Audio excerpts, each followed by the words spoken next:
자, 우리 첫 번째 단원에서는 빅뱅 우주론, 그리고 빅뱅에 의한 여러 가지 원소의 생성들에 대해서 배웠어요. 자, 그러면 오늘은 그것과 연장선에 있는 내용이라고 할 수 있는데, 지구와 생명체를 이루는 원소들에는 빅뱅에 의해서 형성된 수소와 헬륨 이외에도 여러 가지 원소들이 있죠. 여러분들이 잘 알고 있는 산소라든지 질소라든지 아니면 철, 이런 원소들은 과연 어떻게 생성이 되었는지에 대해서 배우는 단원입니다. 자, 그래서 우리 빅뱅에 대한 내용도 꽤 어려웠죠. 자, 근데 이번 단원 내용도 좀 어려워요. 그 중에 선생님이 좀 뺄 건 빼고 핵심만 담아서 한번 정리해 보도록 하겠습니다. 지구와 생명체를 이루는 원소는 어떤 것들이 있는가라고 해서 우리 교과서 20쪽과 21쪽에 걸쳐서 나와 있어요. 20쪽에 보면은 사람의 몸을 이루는 주요 원소에 대한 퍼즐이 나와 있는데 시간이 있으신 분들은 각자 알아서 해보시고 우리 21쪽에 있는 결과값만 한번 보도록 합시다. 자, 일단 우주를 이루는 원소를 보면은, 자, 우주를 이루는 원소는 이렇게 수소와 너무 굵네요 이거. 자, 수소와 헬륨이 주성분이었죠. 수소와 헬륨이 거의 약 3대 1로 있었어요. 자, 근데 우리 지구의 원소 구성이 어떤가 봤더니 철, 산소, 규소 이런 성분들로 이루어져 있어요. 철, 산소, 규소. 자, 반면에 사람은 어떤 원소를 구성이 되어 있냐? 산소가 약 65%로 가장 많이 있고, 자, 그 다음에는 탄소가 약 18%로 두 번째로 많아요. 자, 그리고 그 외에 수소, 질소 이런 원소들도 포함하고 있습니다. 자, 그러니까 우주는 이렇게 수소와 헬륨이 다 대부분 주성분인데 지구와 사람은 그렇지가 않죠. 지구는 철, 산소, 규소, 사람은 산소, 탄소, 수소, 질소 이런 원소들로 이루어져 있어요. 자, 그러면 우주랑 지구랑 사람이랑 이루는 원소들이 왜 이렇게 다를까? 지구와 사람을 이루는 원소들은 어떻게 만들어졌을까에 대해서 우리가 앞으로 복습을 해보도록 하겠습니다. 자, 그래서 이렇게 우주, 지구, 사람을 이루는 원소들이 대표적으로 어떤 것들이 있는지 선생님이 여기 표시해둔 것 정도는 기억을 하고 있어야 되겠죠. 자, 우주를 구성하고 있는 이런 수소와 헬륨 같은 원소는 무엇에 의해서 형성되었다고 했나요? 네, 바로 빅뱅에 의해서 생성이 되었죠. 자, 그렇다면 지구와 사람을 이루는 원소들은 무엇에 의해서 형성되었냐? 라고 한다면 별의 진화 과정에서 형성되었다고 볼 수 있어요. 자, 그래서 별의 진화 과정에서 지구와 사람을 이루는 원소가 만들어졌기 때문에 별의 진화와 원소의 생성에 대해서 여러분들이 잘 기억을 하고 있어야 되겠습니다. 그래서 그 내용들을 한번 정리를 해보면 첫 번째로 별의 탄생과 진화가 나와 있어요. 별의 탄생과 진화 과정을 요약한 그림이 교과서 몇 쪽이냐면 22, 23쪽에 정리되어 있는 이 그림이에요. 자, 이 그림과 설명을 잘 매치를 시켜서 기억을 해두도록 합시다. 자, 일단 처음에 빅뱅이 일어난 이후에 우주는 굉장히 혼돈스러운 상태였습니다. 각종 수소, 헬륨, 티끌, 먼지, 자, 이런 것들이 아주 무질서하게, 아주 혼란하게 무작위로 존재하고 있는 그런 상태였어요. 자, 그러다가 가스 구름이 형성이 되게 됩니다. 이 가스 구름에는 수소, 헬륨, 가스, 티끌, 기체 이런 것들이 모두 다 포함이 된 거예요. 그래서 수소와 헬륨 등이 모여서 밀도가 높은 가스 구름이 형성이 되게 되었고요. 자, 그리고 여러분들이 중학교 때 배웠던 내용인데, 자, 질량이 있는 물체들끼리는 모두 서로 끌어당기는 힘이 있죠. 자, 그래서 그 힘을 뭐라고 그랬어요? 네, 바로 중력이라고 했죠. 이런 가스 구름이 형성이 된 이후에 이 가스 구름이 중력의 작용으로 수축을 하게 되었어요. 자, 그러니까 막 이렇게 흩어져 있던 여러 가지 가스나 티끌들이 얘네들끼리 서로 끌어당기는 힘이 생겨서 얘네들이 수축을 해가지고 이렇게 모이게 된 거죠. 자, 그래서 정리를 하면 가스 구름 안에 있던 여러 가지 기체와 티끌 같은 것들이 서로 중력에 작용을 해서 수축을 하게 되고, 그래서 부피가 작아진 이런 것을 우리가 뭐라고 부르냐면은 성운이라고 부릅니다. 성운. 그래서 가스 구름이 형성된 이후에 성운이 형성이 되게 되고, 그리고 근데 이 성운도 부피가 많이 작아졌다고는 하지만 좀 내부 안에가 좀 무질서하고 혼돈스러워요. 그래서 어떤 부분은 좀 밀도가 높고 또 어떤 부분은 밀도가 낮아요. 그래서 그런 밀도가 높은 부분에서 더 중력이 작용을 해서 무엇이 만들어지냐? 자, 별은 별인데 아직 완전한 형태의 별이 아닌 원시별이 생성이 됩니다. 자, 그래서 성운 내부의 밀도가 높은 부분에서 원시별이 생성이 되고, 그리고 계속해서 이 원시별은 수축이 일어나요. 계속해서 수축이 일어나면서 부피가 작아지고 수축하면서 내부의 온도와 압력이 상승하게 됩니다. 자, 계속해서 부피가 수축을 하니까 그 내부에 있는 입자들끼리 서로 압력도 세지고 그리고 운동 에너지도 발생을 해서 내부의 온도가 높아지게 돼요. 자, 그래서 이 원시별이 시간이 지나면 마침내 별이 탄생하게 됩니다. 자, 그렇다면 별이 무엇이냐? 별은 핵융합 반응을 하는 천체를 별이라고 해요. 자, 별이 탄생을 해서 수소 핵융합 반응을 하면서 무엇을 방출하냐? 빛을 방출을 해서 스스로 빛을 낼 수 있는 천체를 별이라고 하죠. 자, 우리가 뭐 수성, 달 이런 천체들을 별이라고 부르진 않죠. 왜냐하면 걔네들은 핵융합 반응을 할 수도 없고 빛을 방출할 수도 없어요. 빛을 반사해서 우리에게 빛이 나 보이는 것 뿐이지 스스로 빛을 낼 수는 없어요. 하지만 별은 핵융합 반응을 통해서 스스로 빛을 내는 특징이 있습니다. 그래서 여러분들이 이 핵융합 반응에 대해서 정확하게 알고 있는 것이 굉장히 중요해요. 자, 수소 핵융합 반응이 무엇이냐? 자, 수소다. 일단 우리 원자의 구조를 보면은 가운데 핵이 있고 그 주변에 전자가 있죠. 이거 지금 선생님이 뭘 그린 거냐면 수소 원자를 그린 거예요. 수소 원자는 이렇게 가운데 핵이 하나 있고 그리고 전자가 한 개 있습니다. 자, 근데 수소 4개가 만나면 뭐가 될 수 있냐면 헬륨이 될 수 있어요. 즉 헬륨은 수소보다 더 무거운 원자예요. 그러니까 4개의 수소가 만나서 하나의 헬륨이 될 수가 있는데, 즉 가벼운 원자핵이 결합을 해서 더 무거운 원자핵이 될 수가 있다는 것이죠. 자, 근데 4개의 수소가 만나서 하나의 헬륨이 될 때, 자, 질량 보존 법칙에 의하면 이 질량과 이 질량은 같아야 되죠. 자, 근데 실제로 질량을 재보니까 4개의 수소의 질량이 하나의 헬륨의 질량보다 더 많아요. 자, 그렇다면 이 중간에 어떠한 질량이 손실되었다 또는 뭐 결손되었다 라고 할 수가 있겠죠. 자, 그러면 이 결손된 질량이 어디로 간 것이냐? 자, 그것이 바로 별의 에너지가 되었다. 즉 빛이 되었다라고 할 수 있는 거예요. 자, 다시 한번 정리를 하면, 자, 별이 탄생을 했을 때 수소 핵융합 반응을 한다. 즉 4개의 수소가 1개의 헬륨이 되면서 중간에 질량이 손실이 되고 이것이 별에 빛을 내는 에너지의 근원이 된다라고 할 수가 있는 것이죠. 그래서 이렇게 별이 탄생하고 진화하는 전반적인 과정들을 여러분들이 그림이랑 매치시켜서 그 특징이랑 단계별로 정리를 해주시길 바랍니다. 자, 한 가지 추가적으로 얘기를 하자면 이렇게 별이 수소 핵융합 반응을 하는 이러한 단계를 우리가 이런 단계의 별을 주계열성이라고 부릅니다. 알겠죠? 자, 이 주계열성이라는 말은 교과서에는 없지만 아주 중요한 단어이니까 기억을 해두도록 합시다. 자, 근데 아직까지는 우리 수소가 헬륨으로 변하는 것까지밖에 안 봤죠. 그러면 이제 앞으로 이제 이런 여러 가지 다른 원소들이 어떻게 생성이 됐는지 알아보도록 할 거예요. 그래서 원소의 생성 과정을 우리가 크게 철보다 가벼운 원소의 생성과 그리고 철보다 무거운 원소의 생성으로 나누어서 살펴보았고, 그리고 철보다 가벼운 원소의 생성은 태양 질량 정도의 가벼운 별과 질량이 태양의 10배 이상인 무거운 별의 경우에서 각각 어떤 식으로 원소가 생성이 되는지 알아봤었어요.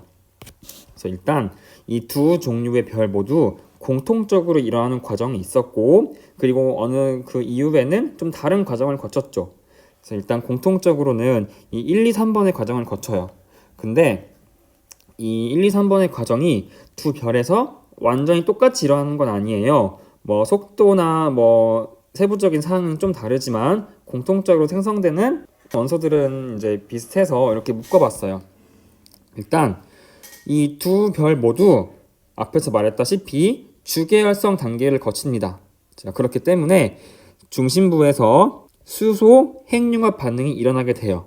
즉 4개의 수소가 하나의 헬륨으로 융합이 되면서 중간에 결손된 질량이 에너지로 전환이 되죠. 두 번째로는 중심부의 수소 핵융합 반응이 이제 완료가 돼요. 뭐 그 별에 수소가 무한정으로 있는 게 아니잖아요. 그 수소를 모두 다 사용하고 나면은 이제 핵융합 반응이 끝나게 되고, 그래서 중심부에서 중력의 작용으로 인해서 별이 점점 수축하고 온도가 급격히 상승합니다. 그러니까 이제 중심에 있던 수소가 이렇게 별이 있으면 중심부에 여기 수소가 있었는데 이게 전부 다 이제 헬륨으로 바뀐 거예요.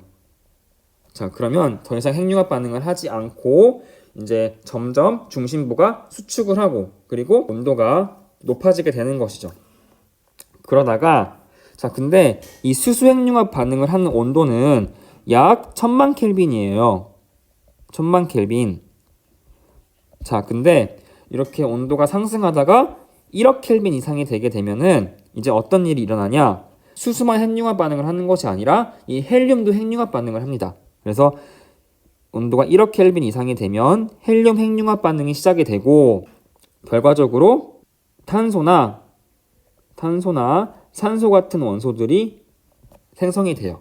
자, 알겠죠? 그래서 태양 질량 정도의 별이나 질량의 태양 10배 이상인 별이나 이런 유사한 과정을 거치는데, 자, 근데 먼저 태양 질량 정도의 별은 탄소의 중심액이 형성된 이후에는 탄소 핵융합 반응이 일어날 정도로 온도가 높아지진 않아요. 그래서 헬륨 핵융합 반응까지만 일어나고 중심에 이렇게 탄소, 그 바깥에는 헬륨, 그 바깥에는 수소, 자, 이런 별의 구조가 만들어지게 됩니다.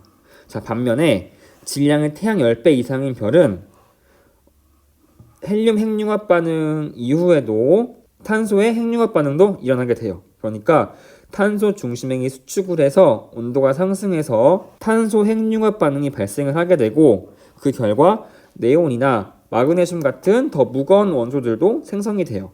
그리고 그 이후에 계속되는 핵융합 반응으로 규소, 황 이런 원소들이 만들어지고 결론적으로는 무엇이 만들어지냐? 바로 철이 생성이 됩니다. 철. 자, 이 철은 별의 내부에서 만들어질 수 있는 가장 무거운 원소이자 그리고 가장 안정적인 원소라고 할 수 있어요. 매우 안정적이기 때문에 더 이상 핵융합 반응을 하지 않는다고 말할 수 있죠. 그래서 질량의 태양의 10배 이상인 별은 별의 구조를 보게 되면은 가운데에 철이 있고 바깥에 규소, 황, 산소, 네온, 마그네슘, 탄소, 산소, 헬륨, 수소 이런 원소들이 분포하게 되는 별의 구조를 가지게 됩니다. 자, 다시 말하면 별에서 생성될 수 있는 가장 안정적이면서 무거운 원소는 철이었어요. 자, 근데 지구상에는 철보다 무거운 원소들도 많이 존재하죠. 그럼 그런 원소들은 어떻게 생성되냐? 그런 별들은 별의 내부가 아니라 별의 외부에서 만들어지게 됩니다. 자, 철보다 무거운 원소는 어떻게 생성이 되냐면 한마디로 말하면 핵융합 반응이 끝난 별이 초신성 폭발을 하게 돼요.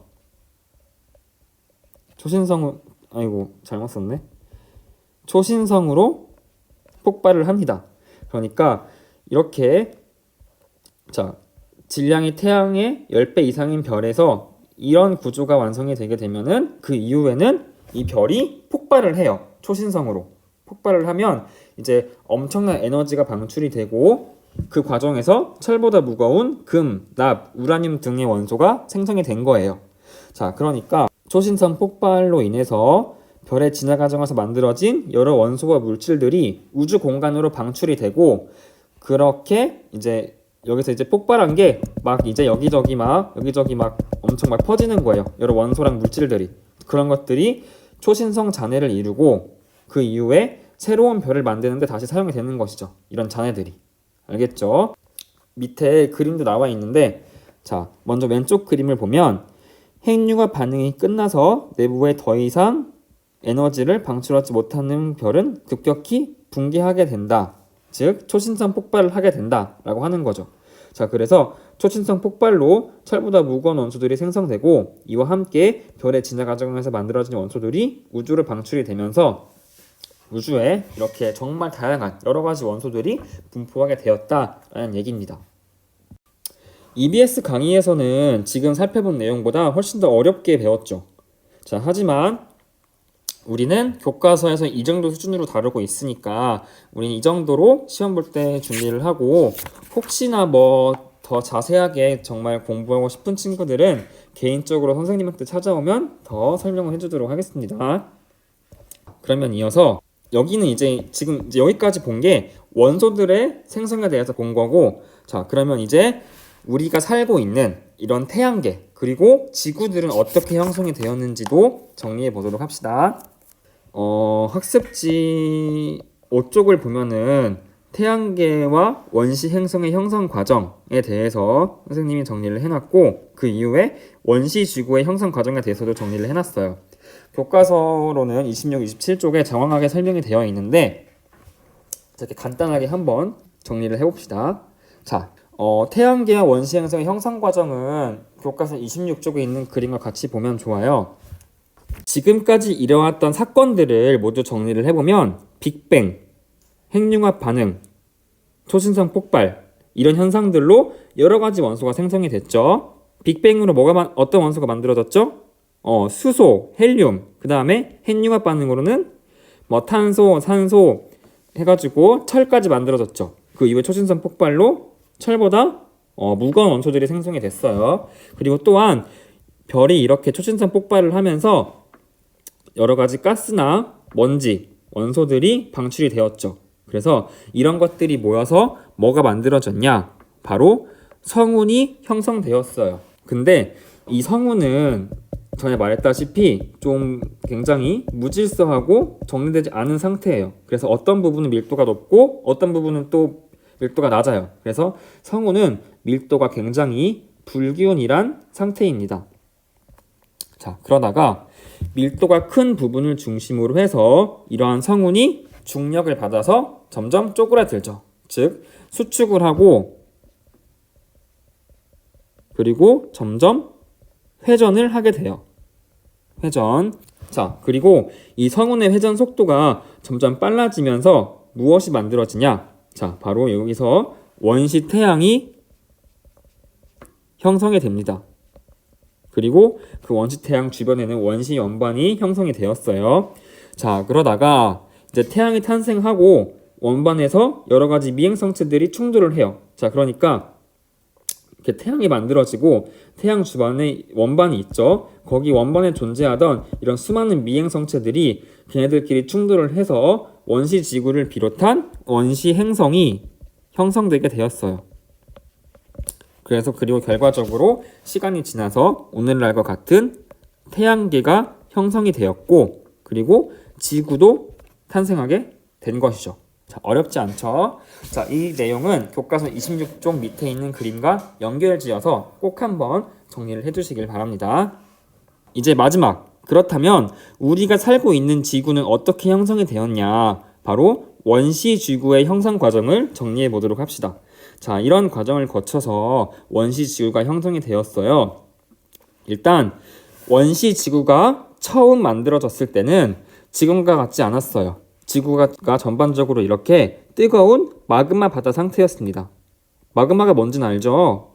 암석이 녹아서 액체 상태로 존재하고 있는 그런 뜨거운 물질을 마그마라고 하죠. 그래서 원시 지구는 첫 번째로 처음에는 뜨거운 마그마 바다 상태였는데 이제 점점 시간이 지나면서 철이나 니켈 같은 무거운 물질들은 중력을 받죠.